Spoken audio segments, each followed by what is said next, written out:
Alright, let's do a story time. About that time I got reincarnated as a slime. Nah, I'm kidding. We're not actually doing that story. That one you'll have to be over on Twitch for. Go follow over there. It'll be a fun time. But no, what I actually want to do is maybe take a few of you back to my childhood, and maybe give some insight as to how I was raised. Not how my parents raised me, but how my school raised me, if that makes sense. And I'm going to apologize right now if I have to mute every now and again. I have a very bad cough at the moment, and I don't know how that developed. It literally happened like 5 minutes before I started to record, so here we are, dealing with it as we go. But as per usual, we'll get into fan art before we do anything else. This is from Ivana Dragmeyer. They said they just recently found the channel through Pologia, and have been binging a lot of the content during work. They gotta say, the Learning Polish stream was one of their favorites, and I have to say this right now, Ivana. I'll just tell you straight up, what Rimixen did to me and Raz violated several codes in the Geneva Convention. Polish is not a fun language to learn, and I refuse. I refuse, but I'm glad you've enjoyed. And then Anna T. Hiest Hart has also produced this one right here. No context is given for this one specifically, but just like the last one, it looks really good, and I greatly appreciate it. As always, everyone, if you want your fan art submitted, or if you want your fan art to be shown on the channel, then go ahead and drop it into the fan art section of the Discord. That will guarantee that eventually it will be shown on the channel. With that said, let's go ahead and get into a conversation. So those of you who've been here for a long time know that I was raised fundamental, I want to say Baptist, but what I was told by the school that I went to was that we were non-denominational, and that allowed them to get a lot of other people in to the school. My thought is to fund it. Zaria Rose, thank you very much for redeeming your points for your... Oh, well. But, getting into the topic at hand, I grew up going to Pensacola Christian Academy. Now, the reason that I went to Pensacola Christian Academy, aside from the fact that I had a Christian upbringing, was because I lived in a very poor area. I lived in Montclair, Pensacola, which is one of the poorer places. Like, if you live in Pensacola, there's Montclair, and there's Brownsville, and there's a few places that are just very, very low income. And if you know anything about the education system, schools are funded by local taxes. So if you have a low-income area, then there's less money that is going into those schools. As poor as we were, my mom wanted me to go to have a good education. That was the words that were handed to me. So I ended up going to PCA as a result of that. And I only went to PCA for 7 years. PCA is Pensacola Christian Academy.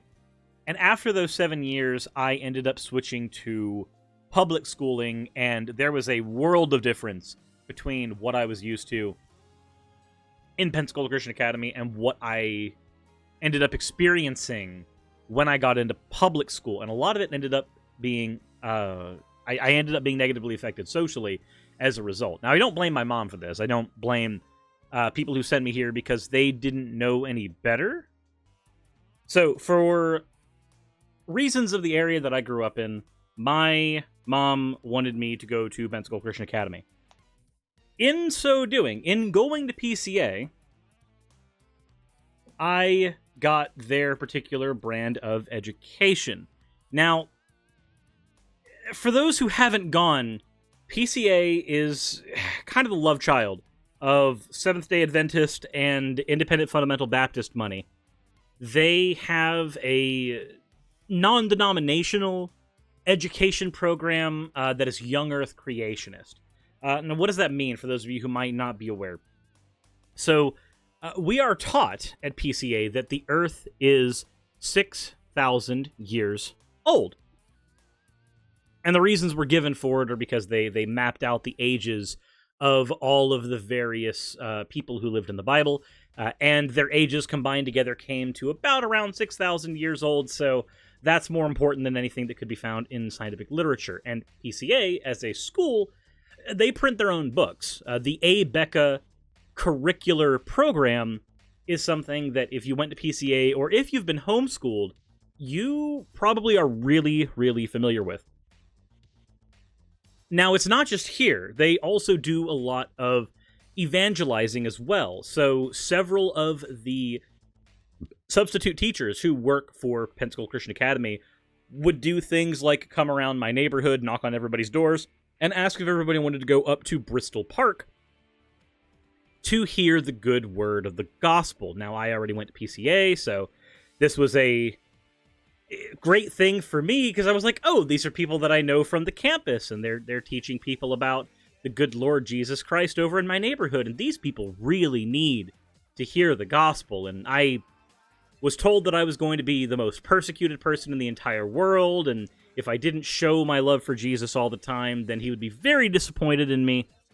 So I would do things like make sure that I would ride around the neighborhood with my Bible held in my left arm, and I would make sure that the Holy Bible side of the book was prominently facing outward, because I was proud to be a Christian, and I was told I'd be persecuted anyway, so why not go ahead and flaunt everything? Now, let's talk about how the actual experience of learning at PCA goes. PCA has what I would call a very accelerated learning curriculum. Like, incredibly accelerated.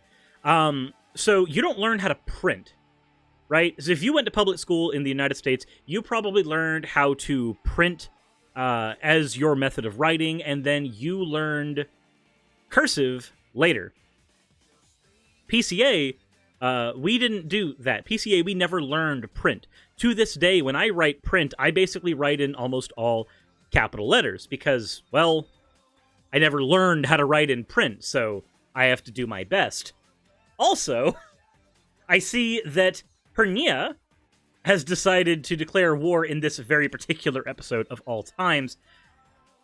Pernia, you absolute crazy motherfucker. The person who made the design for the Suris model that we use for covering Anime Exposed now, Pernia, you have redeemed 50,000 points, declaring your side in the eternal conflict. Oh well. Now I'm just going to go ahead and use this as a plug real quick, because if you happen to choose the wrong side of history, we do happen to have the Uwu War merchandise. You can choose to be on the correct side, or you can choose to be on the wrong side, and both options are available for you. If you want to be a conscientious objector, then I suppose you could also take the sideline side. But all those are available for you to utilize if that is a thing you want to do. You crazy, crazy person.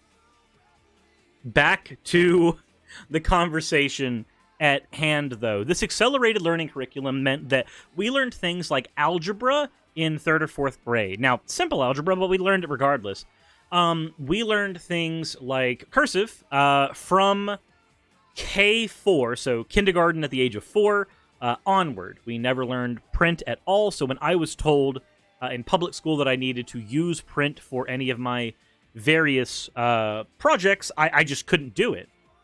There were several teachers who would just allow me to type up on computers instead, despite us having very few computers, because they couldn't read my print. And they couldn't blame me for not being able to read my print, because they knew I went to PCA. So, you learned cursive, you learned this. Now, you learned how to read at age 4. I was reading Stuart Little before I ever hit the ripe old age of 5 years old. And they did this because at a very early age, they wanted you reading your Bible. It was very important to them. And they wanted you doing more reading than anything else. And what does that mean? Well, let's talk about what the actual social experience was in PCA. And by social experience, I mean the lack of one. If you have gone to this school, then you might recognize the term talk time. This is something that if you went to most other schools, you probably have no idea what the fuck that means. But if you went to PCA, you know that we were not allowed to talk during lunch. We were not allowed to talk during physical fitness. These were not things we were allowed to do. You just weren't allowed to speak in most cases. In areas where you needed to have group activities, well, you just didn't, generally. Kids were very isolated from one another in many, many cases, despite having classrooms of 20 to 30 children. Now, if you're a kid, though, all this seems completely normal. This is all exactly what you think should happen because you don't know any better. You're a child. But I can say that the 5 minutes of being allowed to talk were some of the best 5 minutes of my life as a kid, because for the first 25 minutes of lunch, we were not allowed to do so. You had to consume your food and then just wait patiently for the teacher to announce talk time. Now, you might think as an adult that sounds like a form of control, and it really was. I don't know what other reasons they did it besides to exercise a level of control over the kids there, and I understand that when you're a teacher, there is a level of control you need to be able to exercise over your classroom, but that's a little much to me. Like, within the classroom, that's the time the teacher has control over the kids. At lunch, as long as things aren't disorderly, I don't see why we weren't allowed to speak. And like I said, physical fitness, we weren't allowed to speak during then, too. Now, there was a divide here between physical fitness and recess. Now, recess at PCA meant you got to play on the jungle gyms. And PCA had no less than 2, I might even have been 3, different jungle gym-laden fields, all in different areas of the complex, because the campus is massive, and there's a reason for that I'll get into here in a second. If you were in recess, you had the ability to talk. That was when you were allowed to speak, because that was considered free time. But if you were doing physical fitness, you were being guided on where to stand to kick the kickball, and if you were waiting for your turn to do anything, well, you better not be speaking, you better not be talking. That is not allowed during those times. And even when we were allowed to speak, the only other time I can remember us being allowed to speak at all was during track. If we were walking laps around the track, because that's what you would do. You just say, hey, we're going to go to track, we're going to walk around. That's what we're going to do. And the amount of the things we were allowed to talk about were very limited. You could talk about how your day was going. You could talk about the Bible.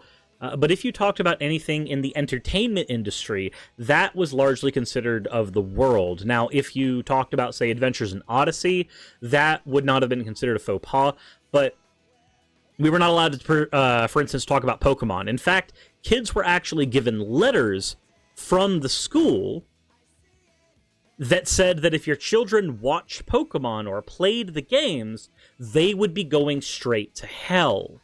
And we would receive these letters. What they would do is they would tape them, or they would use a safety pin, and they would safety pin the letter to your back.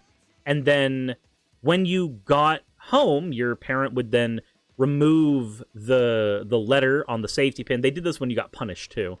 Your parent would then remove the letter on the safety that was on the safety pin, and they would read the note. And of course, I had the note that said Pokemon was evil. Shortly after I had gotten into Pokemon. I got into Pokemon by playing Pokemon Yellow on a Game Boy Color.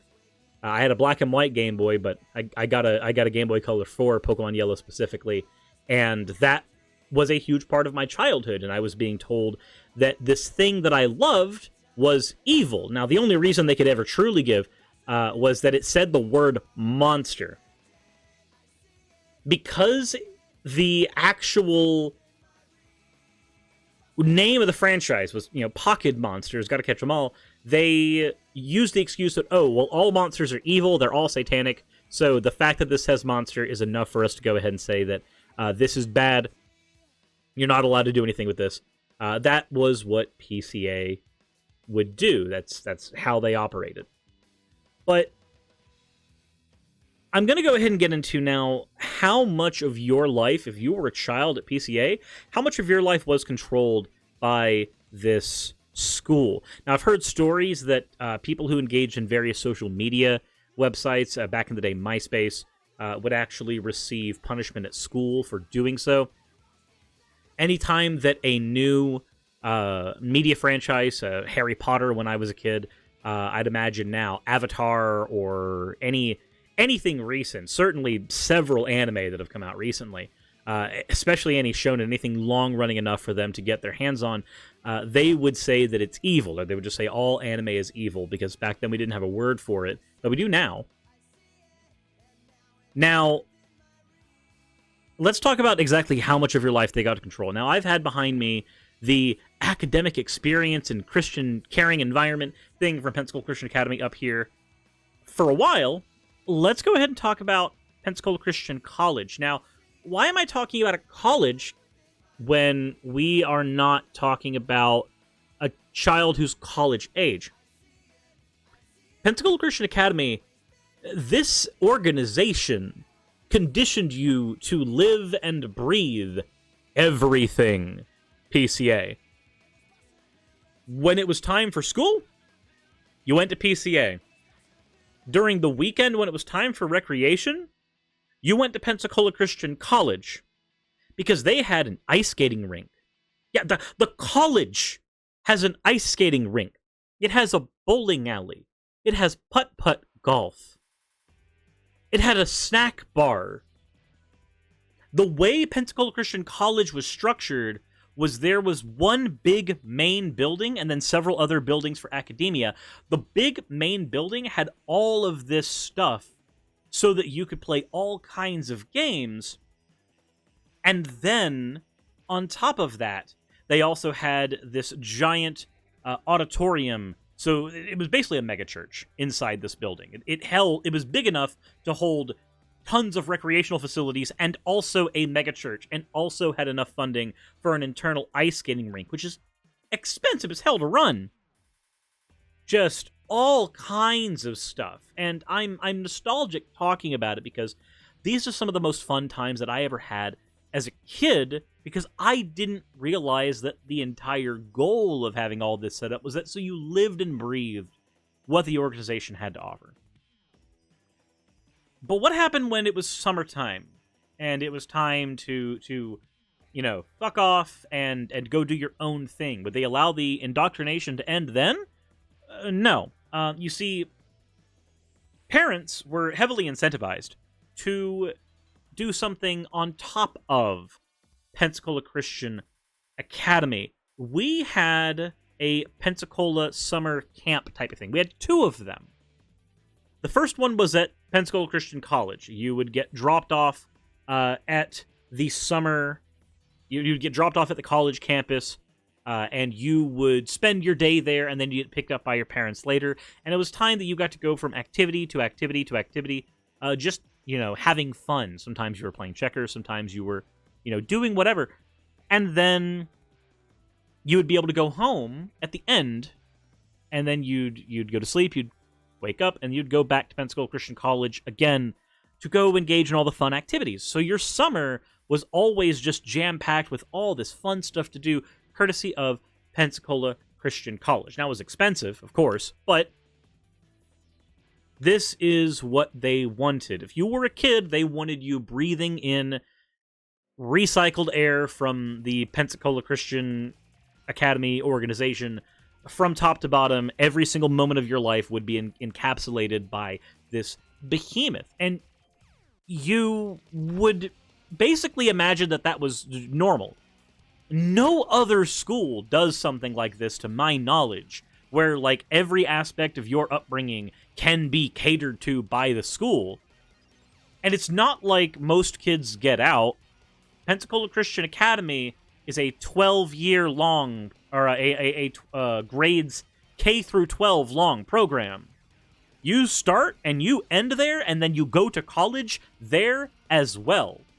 So it's not like you can get the crappy scientific education there where they teach you that the Earth is 6,000 years old, and then you get to go to a real college and then come out understanding that actually, no, you were lied to. No. They want you going to their college as well. They want you so thoroughly indoctrinated that by the time you are out of their clutches, there's no reason for you to leave. And several people who end up leaving Pensacola Christian College end up working for Abeka Literature anyway, so they're then working for the same exact organization. Now, I'm not going to say that it's a cult, but I am going to say that in hindsight, the amount of my life that was dominated by this organization is crazy. Now, where PCA is concerned, or where the summer college stuff is concerned, let me run you through a regular day. Because I don't need to run you through a regular school day like it with PCA. You know what school is like. That's, most of us have gone to public school in some way, shape, or form. Pensacola Christian College's little summer camp area, you would go in and you would be designated to a group. And that group would start out, say, at the ice skating rink. And you do that for an hour. And then after the ice skating rink, you would go, say, bowling for an hour. And then after that, you would have an hour dedicated to worship. Everybody would sit down, and it was time for Bible study. This happened in PCA too. There was a designated biblical worship class. It wasn't just that the school was fashioned over the sensibilities of being Christ-like, and you just had a regular run-of-the-mill education, but a lot more strict. No, you had indoctrination. They even had, on the PCA campus, St. John's Church. There was aside from the several auditoriums and the giant megachurch at PCC, which mine was like less than a mile away from PCA. You could walk there easily. There was a church inside the school campus so that they could get you conditioned, even if your parents weren't taking you to church, because mine did not for the longest time. You could get conditioned to what it's like to go into a standard steepled church. They had the conditioning for the standard steeple church, the conditioning for the mega church, because they had both. They had both. Back to the summer camp, though. So you'd have your time in indoctrination, and then afterwards, after the religious indoctrination, you might go for lunch. They might, you'd go have your lunchtime, and it was lunch on, the college campus. So we got to have the same meals that they had, and not really. We got served, like, Pop-Tarts and stuff, as well as regular meal. Like, we would go there would be trays already sat for us. We'd sit down at our tray and we'd eat like a thing of grilled chicken and a Pop-Tart. That would be kind of the meal there. The meal's not very important. After this, you would go to the pool because they had a giant pool as well. I believe they actually had 2 pool facilities. But you'd go to the pool for an hour, and then when you were done with the pool, you'd circle your way all the way back to the main facility, and then you do an hour of putt-putt golf, and then an hour in, they had a sort of like loosey-goosey recreational area that had things like air hockey, foosball, tons of tables to play checkers at. And then after that, you would have like a snack time. You'd go back into where the ice skating rink was. The ice skating rink had a snack room in it, so you'd go get in line, buy a snack. I would always buy a Mr. Goodbar, and then you would leave after you have your snacks. You'd leave, and then you'd go do, say, one more activity, depending on what was available at the time. Or they might just have you, sitting around in one of the other areas for another hour until your parents could come get you, and then you'd leave, and then you'd start doing this all over again. And you would repeat the same routine every day, and it would be identical. Your pool time would always be at the same time. Ice skating rink time would always be at the same time. Because you got assigned a group at the beginning of the summer. And you basically maintained that group until the end of the summer. And you would do this, from age 8 to about age 12. And then, by age 12, I believe at that point you stopped being able to go. But I don't remember 100% because I had left to go to public school at that point. Now, this is not the only place that you could get your Pensacola Christian Academy sponsored indoctrination from. No, there's more. let me introduce you to Camp of the Pines. Camp of the Pines is a very interesting monster. I'm actually going to refresh this page because it's supposed to have a video going, and it gives me all kinds of weird, nostalgic vibes. Camp of the Pines is a summer camp. Now, if you've ever done a summer camp with all kinds of, summer camp activities, this is, that. It's that to a T. You have archery, you have riflery. I actually earned a marksman's award here when I was learning how to use a gun, because that's a thing that you do. You'd have time going to the pool. You'd have time where you'd go into a recreational room. Now, the funny thing is, if you went to both the summer camp and Camp of the Pines, sometimes they would actually take facilities from one and swap them with the other. So, like, the putt-putt golf from one, I remember one year, they moved all the putt-putt golf from the Camp of the Pines facility to the other summer camp facility. And people who didn't go to Camp of the Pines were like, oh my god, we have all this new putt-putt golf. And I was like, no, we don't. No, we don't. This is all old. But same kind of spiel here at Camp of the Pines, except you got to do it, in the woods.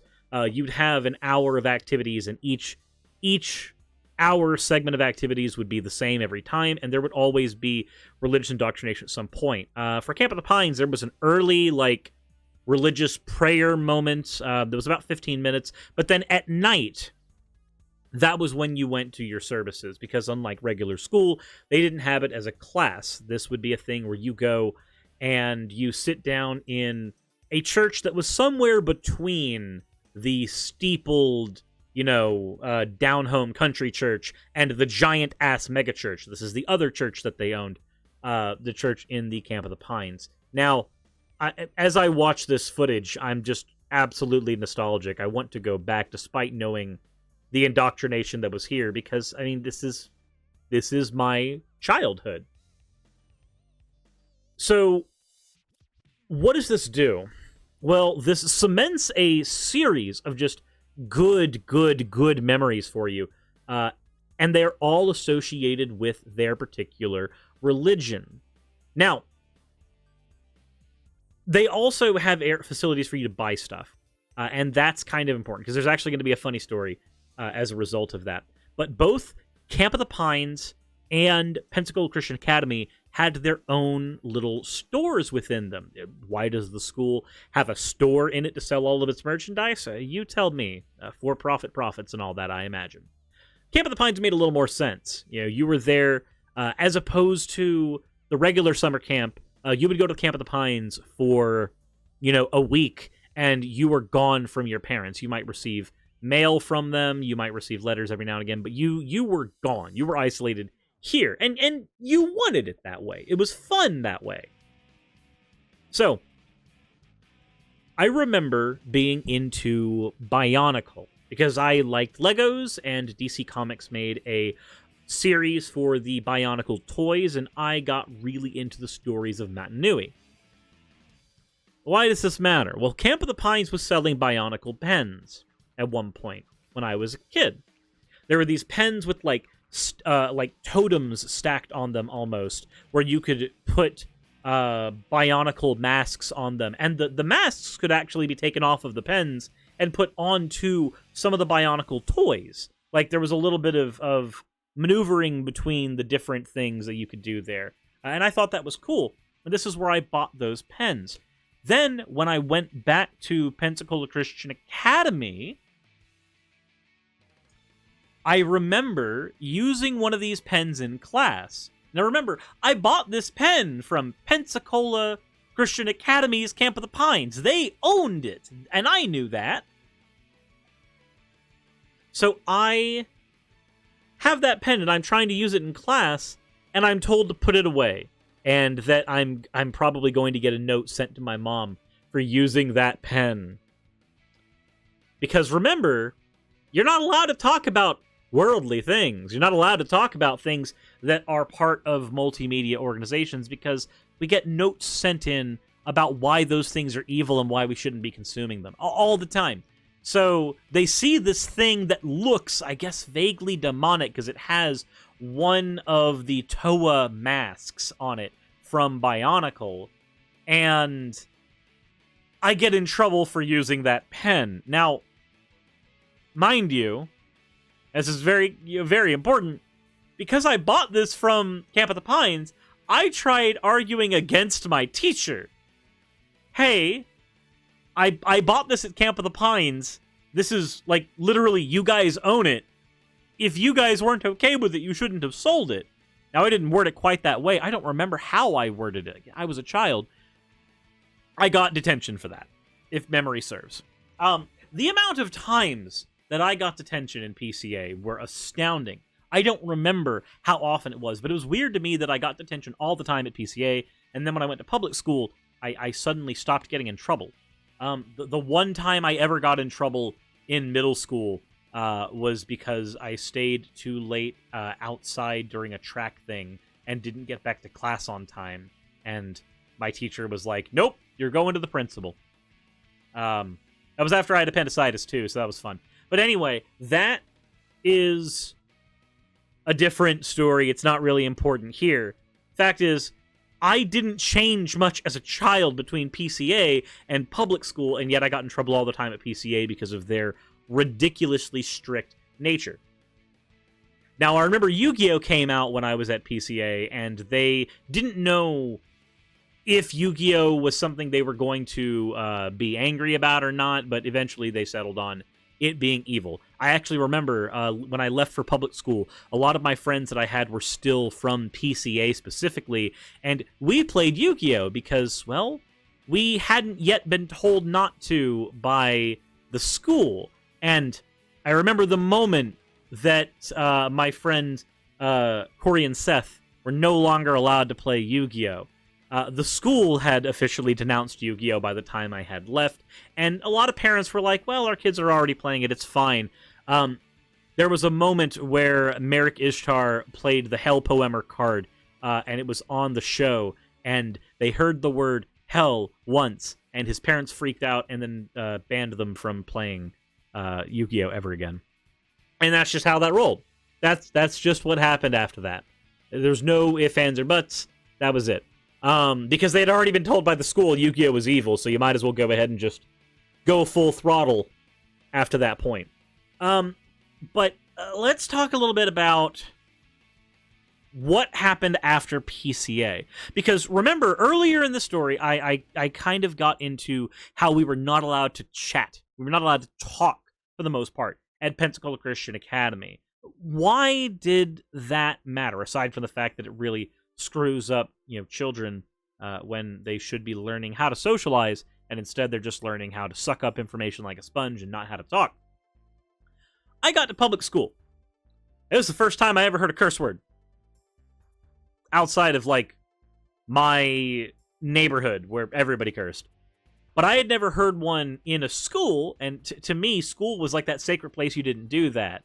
And then I heard people cursing and not getting in trouble for it, and I freaked the hell out. It made me really uncomfortable. It was the first time I found somebody who had an ear piercing. That made me uncomfortable, because PCA, you're not allowed to do that. Not even the girls were allowed to have ear piercings for the most part.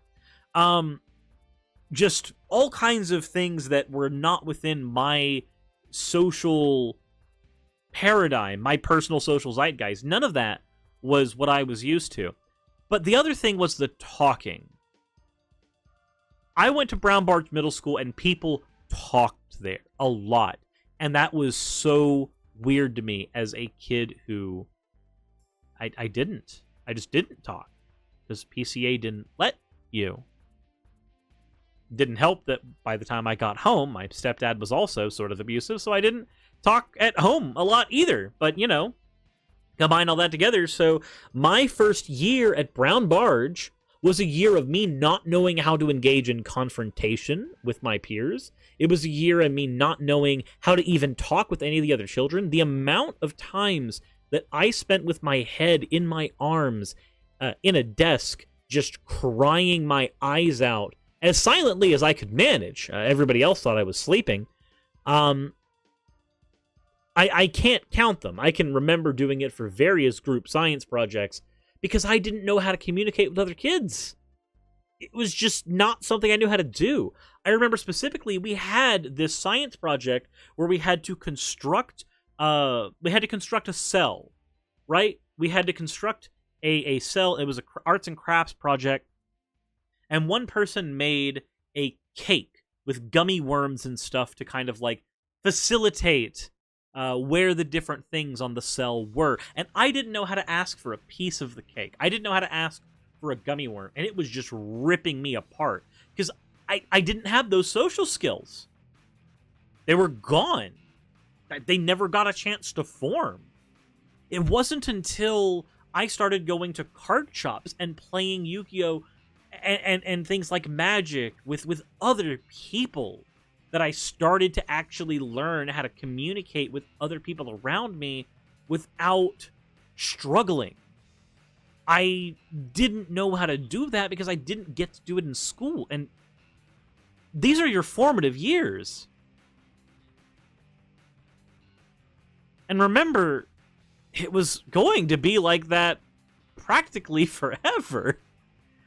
Because PCA wants you to stay there from kindergarten all the way to the point where you graduate college, ideally in their eyes, with more than a bachelorette. They want you coming out with a PhD in something, because then they get that much more money from you.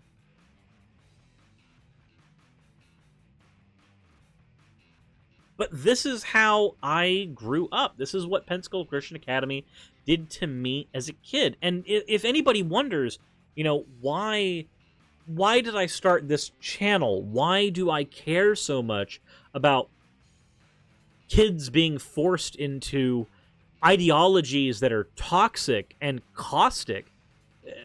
It's because I lived it. I did it. This isn't even to go into all the stuff that I was indoctrinated about where gay people are concerned. I only very briefly went into what it was like, being told that the Earth was 6,000 years old. It wasn't until I got to high school that I actually accepted the Earth was older than I was told. And that was because I had a Christian science teacher. And luckily, I was told I was a non-denomination Christian so long that I didn't know the difference between a Catholic and a Baptist. So hearing that my teacher was Catholic and accepted the theory of evolution, that was like the only thing that told me that I could actually believe in the theory of evolution. Because I'd been indoctrinated so long that I'd be burning in hell if I did. That Charles Darwin had a bedside confession right before he died. All of this stuff was told to me as a kid, and it made it so hard to break out of all of this as I got older. And having nightmares and fears about things like hellfire, those are things that still happen every now and again because that's what we were told. There were debates had over what it would feel like to have your flesh scarred off by hellfire. I remember specifically at Camp of the Pines having a teacher sit down, or having a counselor sit down with me. Remember, camp counselor, not therapy counselor. And they had to correct me on the exact kind of torture that I would be going through. Because I said, at one point, out of turn, that, if I were to, go to hell, then it would be like dying over and over again. And he was very firm. No, it's not like dying. You never get a chance to do that. It's like having your arms on a stove, and no matter how long you're there, the pain never goes away, and it never ever stops. You don't get the reprieve of death. Having that thoroughly explained to me by a camp counselor as an 11-year-old child, if anybody wonders why I have issues with organizations like this and forcing children to be indoctrinated into very toxic versions of Christianity that are young earth in their nature, teach fiery hellfire, all that other fun stuff, the idea that it's a surprise to anyone that I would have an issue with those organizations, it's kind of flabbergasting, honestly. I just now noticed in this in this academic excellence expose behind me. I think that's the same teacher in all of them, just in different outfits. That feels really late. Either that or all the teachers look the same. All the teachers look the same. So I guess here's what I'll do. This was just me trying to go through my personal experiences at PCA. I know it's a bit of a long video. I know that a lot of people are probably not gonna watch the entire thing. That's fine. But if you do get to the end here, let me know in the comments section. And if you did go to PCA, I know that I've actually got a couple of people in my comment section who have gone to PCA before, because I've heard them chime out. If you've gone to PCA, who was your teacher? Because mine, I had first grade Miss, I think it was Miss Williams, and then I had Miss Grace. They were like twin sisters, both called Miss Grace, and they looked exactly the same. And I had them both at various points during my time at PCA. We didn't have male teachers. It was kind of weird. It's well established that schools clone all their teachers. That's why they all wear the same sweater. But yeah, no, if you went to PCA, let me know, and maybe let me know your experience if you did, because this is... I know it's not an experience that was unique to me, and I don't know if they've changed the way that they operate at all. I don't think they have. But, with that said, let me know what you thought about this video. Let me know, your thoughts on what this makes you feel, knowing about what I went through. And I sugarcoated a lot of things, because a lot of it is just kind of really repressed at this point. But I just wanted to give kind of a basic structure of like how every aspect of my existence was consumed by this single organization for so long. But with that said, if you enjoyed this video, please leave a like, share it with your friends if you haven't already. I guess at that point, as always, everyone, insert end the video tagline here.